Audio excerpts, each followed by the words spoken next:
को बेवकूफ़ बनाने के लिए 3 लाख शिक्षकों की बहाली हो गई।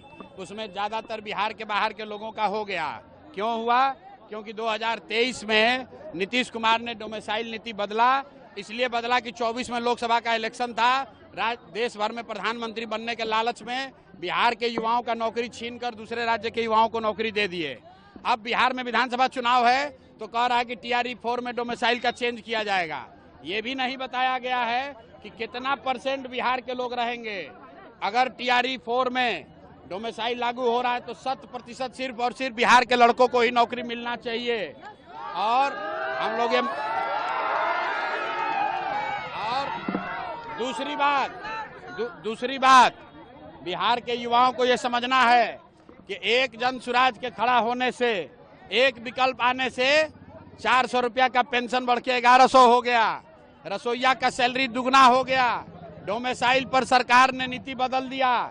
आप अंदाजा लगाइए जिस दिन जनसुराज का सरकार बनेगा उस दिन बिहार के युवाओं का भविष्य कितना बेहतर होगा।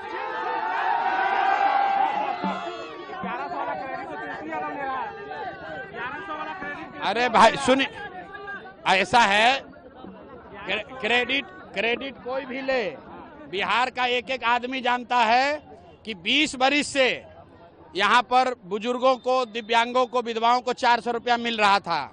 उस 20 साल में 3 बरस तेजस्वी यादव भी सरकार में थे, 1 रुपया नहीं बढ़ाया। लेकिन जनसुराज की जो व्यवस्था अभी बन रही है, ये जनसुराज का डर नहीं है, लोगों का डर है। इतना डरा हुआ है नीतीश कुमार, इतने डरे हुए हैं कि अगर हम नहीं बढ़ाएंगे पेंशन तो लोग हमको हटा देगा। लेकिन अब जनता मानने वाली नहीं है, अब मानने वाला नहीं है, हटाएगा ही हटाएगा। सुनिए, SIR के लिए सुनिए, SIR में भाजपा के कहने पर, भाजपा के साथ मिली भगत करके इलेक्शन कमीशन यहाँ से गरीब, वंचित, मुसलमान जो बाहर प्रवासी मजदूर हैं उनका नाम काटने का कोशिश कर रहा है। लेकिन किसी को डरने का जरूरत नहीं है। सुप्रीम कोर्ट ने कहा है कि अगर आपके पास आधार कार्ड है तो आपको वोट देने का अधिकार है।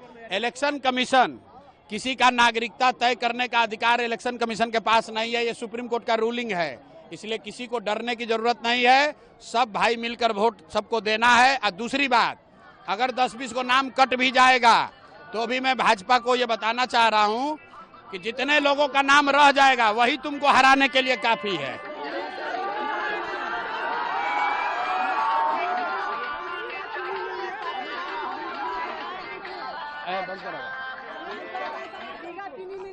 सुनिए, अच्छा रुकिए,